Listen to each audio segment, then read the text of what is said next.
everybody. This is SMA Watts, and we're going to be playing some standard Pauper in just a couple minutes.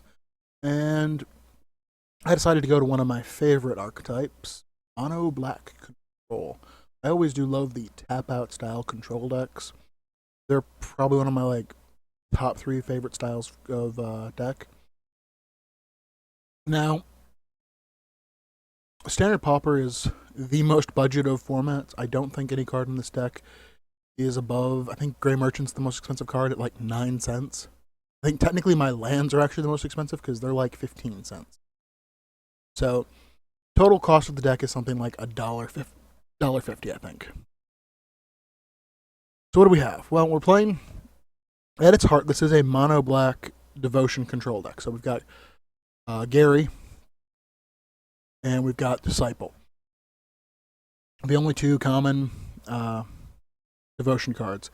And both, Disciple is usually going to get us a 2-for-1 unless they can destroy him in response, which is important to remember. If they kill him, he's the only thing you have on the board that has black mana symbols, and they kill it before his ability resolves.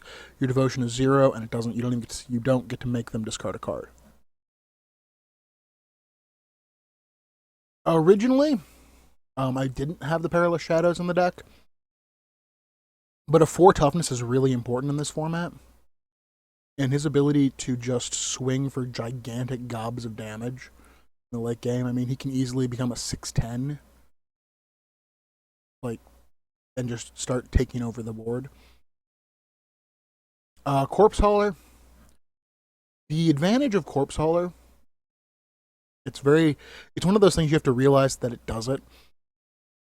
Is if you have a Corpse Hauler in your graveyard and the Corpse Hauler in play, when they try and remove your Corpse Hauler, you sack the one in play to get the one in your graveyard back, and you can kind of recur them infinitely to grind your opponents down on targeted removal. Or even untargeted removal, because even if they try and shrivel or any other pyro, board sweepy, wrath type effects, Corpse Hauler can get can grind your opponent that way. The last creature, once again, very grindy. Basilica Screecher. Basilica Screecher is one of those creatures that says, I don't do much on my own, but I make every spell better. So if you don't answer a Basilica Screecher, once if you cast 5 spells and get to extort with them, functionally he's been Grey Merchant 5 through 8 then. What he usually is comes down and screams, "Remove me," so loudly that they usually do. Now, our removal suite, we're playing 16 removal spells. Freakish Cure is the cheapest, but it's also probably the worst, as it's 2 mana to shock a creature and gain 2 life. If Doomblade was in any way legal in this format, this would be Doomblade, but there isn't a Doomblade style effect common in Standard right now, which I didn't realize until I actually looked at it. It's no, Doomblade's uncommon now. The one from Return to Ravnica is uncommon. The murder effect from Theros is rare, so you do not get cheap destroy target creature at common right now. Stab Wound is kind of weird because it's also a win condition. You really want to Stab Wound something that's like a 1/3 or a 2/4 and let it just sap away their health. Though I don't hesitate to, Stab Wound a 2/2 if I need to get it off the table. Quag Sickness is our murder. We have 23 swamps. There are very few creatures that this isn't going to kill.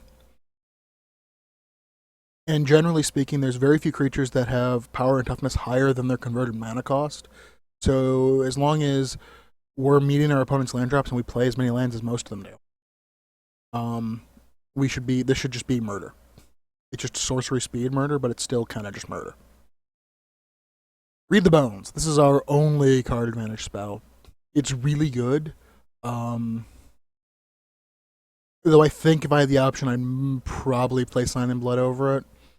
but I don't. So I play Read the Bones, and Read the Bones is more powerful, but it's probably not as efficient.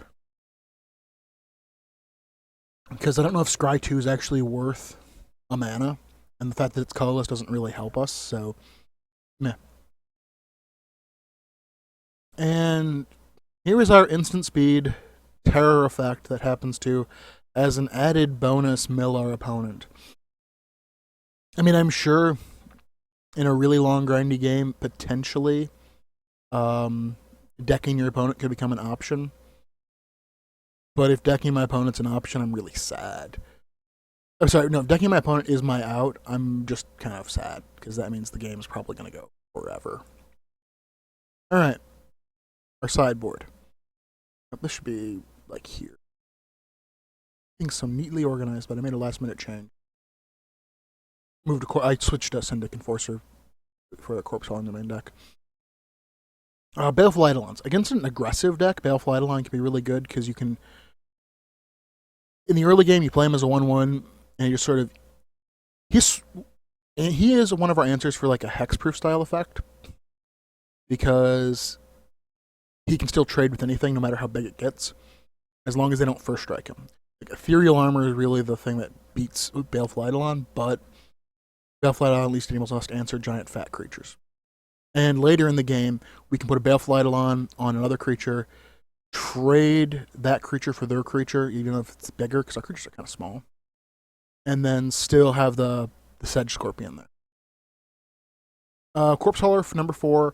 If we need the engine of recurring Corpse Haulers, then it's really good. In the grindy games where you need that engine, it's a very good engine to have.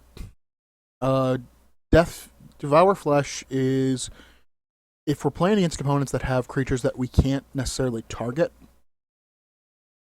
we need Devour Flesh. Though those decks tend to have a lot of creatures, so Devour Flesh is still not strong, but it gives us a potential out. Crypt Incursion is also against aggressive decks, or against like a mirror match, because the mirror match goes long. We can eventually, first of all, this can break up an opponent's Corpse Hauler combo. But the other thing it can do is, let's say it exiles 5 creatures, that's 15 life in a grindy game. That can bring us out of, that can stabilize us or pull us from behind to ahead, which is always important. Syndic Enforcer, once again, in a grindy match, you bring in that, in a grindy match against an opponent that's not using red, because he's really bad against red, you bring in Syndic Enforcer, and his ability to extort can also help grind your opponent down. And this was some technology I'm trying out for the like blue-red style control decks. Just having a gigantic body to throw at them might be enough. I mean, I suppose you could argue that Perilous Shadow is just better, because if you have the mana to play the Minotaur, but I want to try the just flat out, it's giant, deal with it. Very possible that I will eventually just switch this out to being another 2 Perilous Shadows. So that's the deck we're going to be running. I hope you enjoy the matches.